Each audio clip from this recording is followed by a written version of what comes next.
Delivering an Effective Speech by Gabrielle Smith for Communication 310. When you deliver a speech, there are a few things that you want to consider and that you want to do in a certain order. When you first find out that you have a speech, you want to try to choose a topic that correlates to you and to your audience. You want to focus on your audience, look at who they are, and try to select main points that they will be able to relate to and that they can leave with more knowledge than when they walked in the door, to where you are teaching them something. You also want to be able to focus on your tempo, articulation, and your actual presentation of your speech. Things that videos or PowerPoints or a visual aid that'll kind of help you along the way to keep the audience in tune.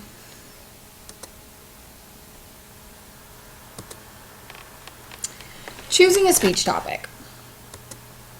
When you choose a speech topic, it is a very difficult task. You really want to focus on what you're thinking about and focus on what they're doing. You want to pick something that's close to home. Pick something that you know about. You don't want to read slide by slide of exactly what's on the PowerPoint. You don't want to read straight from a page that's on a projector. You want to talk from your heart. You want to tell stories that you've gone through. According to Pegasus.edu, if you are bored or not interested in the topic, so will your audience, because they're going to see that you're bored also. You want to choose a topic that needs research as well. You want to learn more about your topic. You may already know stuff about it, but you want to learn more. You want to dive in head first and fill your brain with as much information as you can. You want to pick something that you know about, that you love, and that your audience is going to care about. And if you can find something that has all three of those things in it and zoom in on that one thing, that should be the topic that you choose about. Once you have your topic, you have to decide what's most important. Your three main points are going to be most important, and your sub-points and how you lengthen your speech, what you go into to talk about during it. Choosing main points. This is where it can get kind of tricky, because everything can be important to some people. It just depends on when and where and who you're talking to, and it can get really confusing.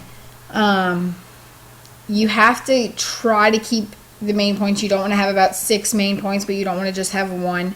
3 is a pretty much good number to stick around. You can do this by brainstorming and just kind of jotting down words and things that come to mind when you think about your speech topic, concept mapping, or just listing things and trying to kind of put them together and grouping them, and how can we kind of put things together. Oh, this all goes under one main point, or this all goes under one main point, and just kind of figuring out how it kind of all relates to your one speech goal.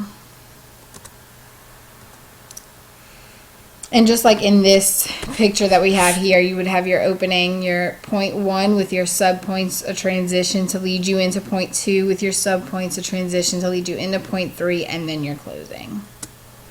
The organization of your speech is also very important. You want to be able to focus and have those nice, clean transitions. When you're doing your research about your main topics and about your speech goals, it is often very hard to figure out what's reliable and what's not reliable. Some sources are considered reliable because they have been written by people who are experts in that certain field.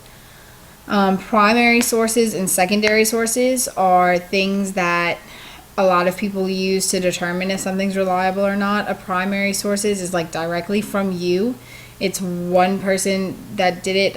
I said something, so I'm a primary source from it. If I was told by somebody else, then that would be a secondary source because they told somebody.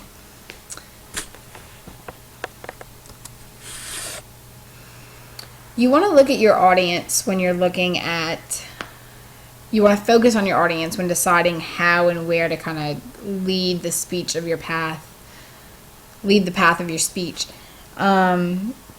You want to look at the age, look at the location of the speech, kind Because you want to, when you talk like you know something. You want to demonstrate the knowledge.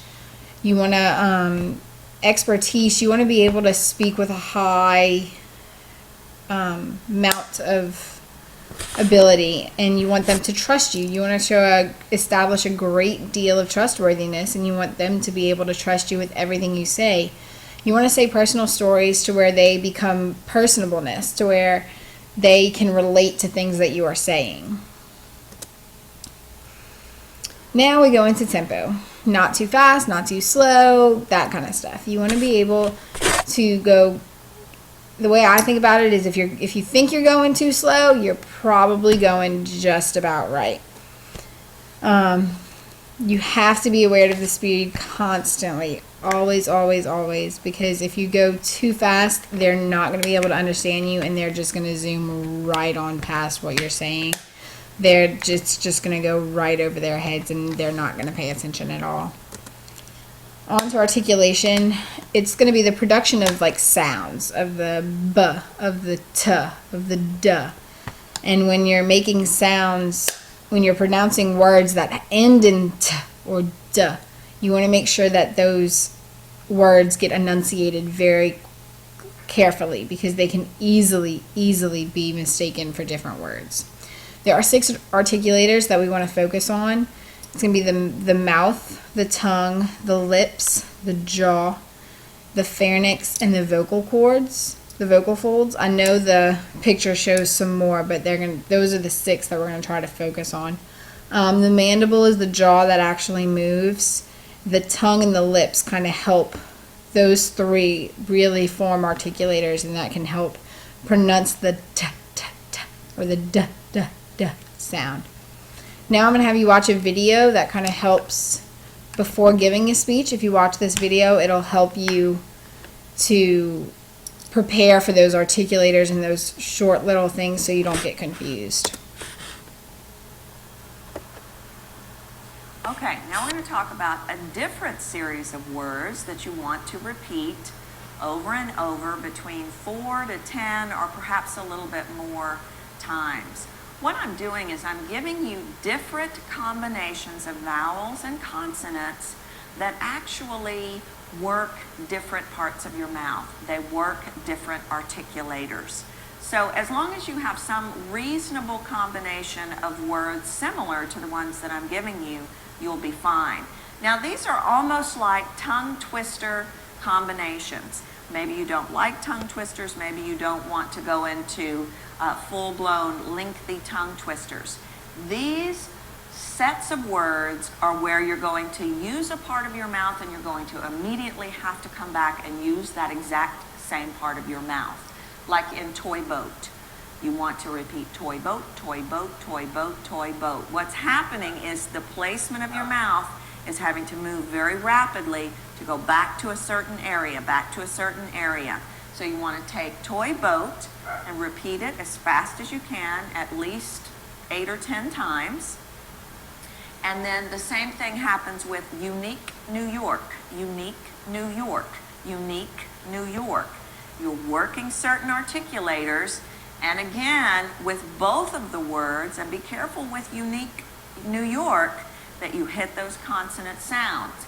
It would be very easy to go unique New York, unique New York. Well, if you skip over those consonants, it's going to make it where you can't say the words. So we're looking for unique New York. Combinations like this where we're jumping right back to the same sound.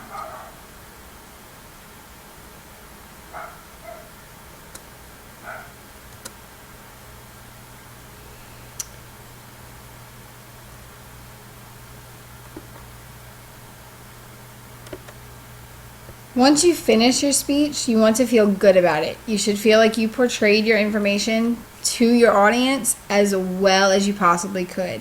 You want to feel like the audience took away as much information as they could about your speech. You want to feel like you gave them all the information you could about your speech goal and they understood it all perfectly.